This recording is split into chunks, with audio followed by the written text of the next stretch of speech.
And right now on the WMAL Newsmaker Hotline, our good friend Stuart Varney from your Fox Business Network. Stuart, always a pleasure to have you. How are you? Hey, Brian, I'm well. How about you guys? We're doing great. Okay.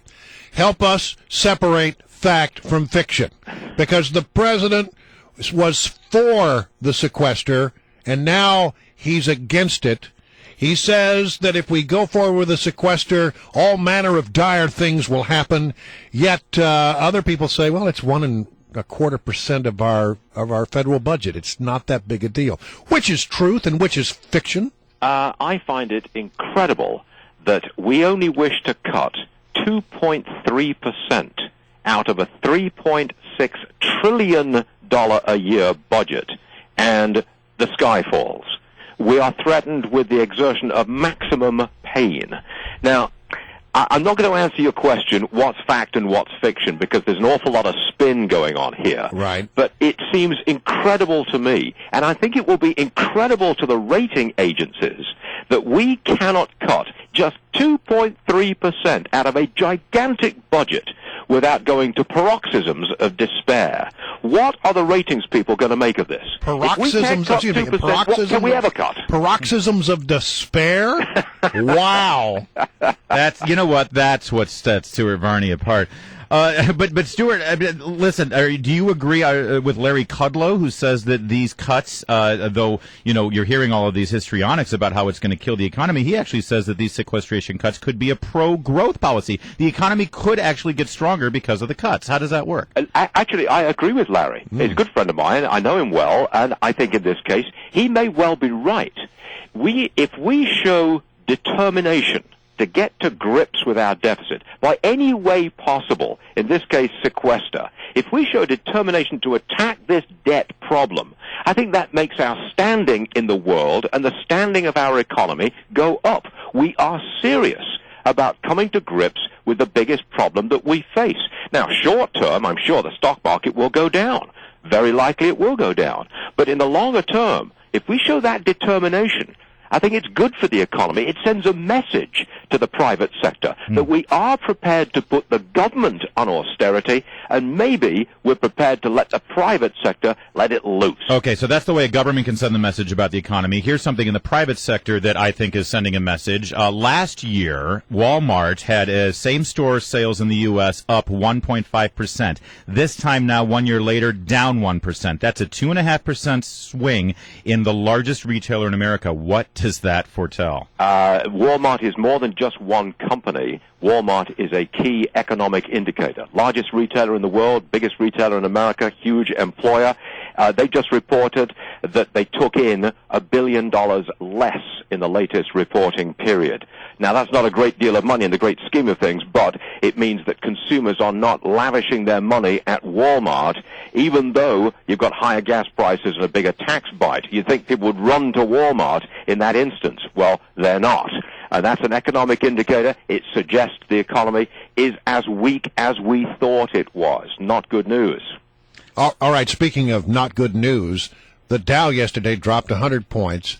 Gold is in the toilet. What's going on? Well, there is the Federal Reserve is apparently split on whether or not to keep on printing money.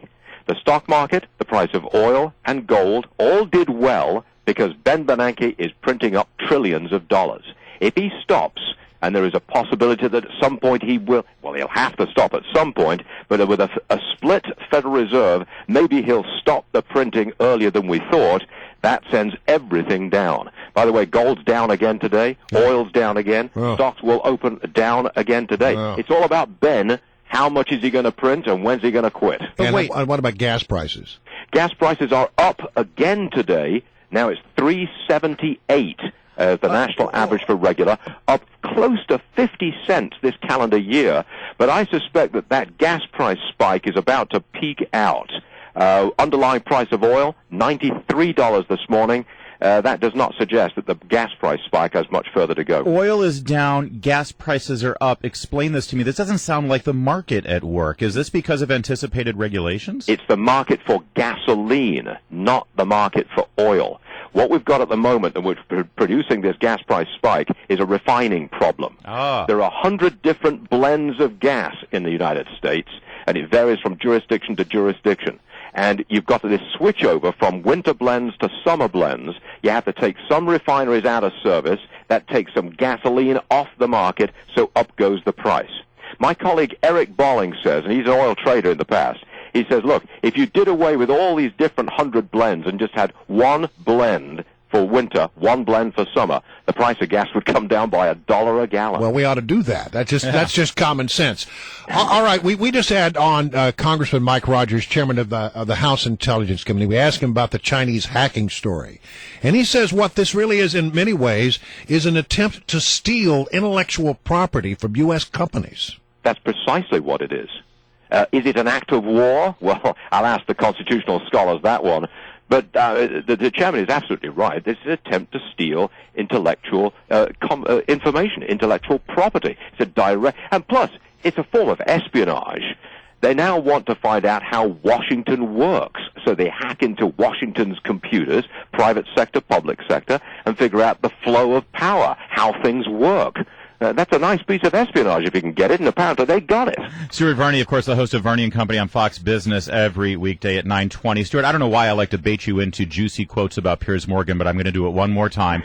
Over the weekend, he claims that women are sending their underwear to him in the mail. My question to you, Stuart Varney, do you think they're lacy thongs or more like granny panties? Oh, no. I think it's wishful thinking on the part. Well, this begs the question, Stuart, are you getting a free flow of knickers in the post? Well, that's an interesting expression. And I have absolutely no comment at all. He's going to leave it and let us wonder. Not a denial. Not a denial, that's right. Oh, come on. Stuart, thanks so much for joining us. Always a pleasure, Stuart. Thanks a lot, buddy. The pleasure was all mine. Until the last question.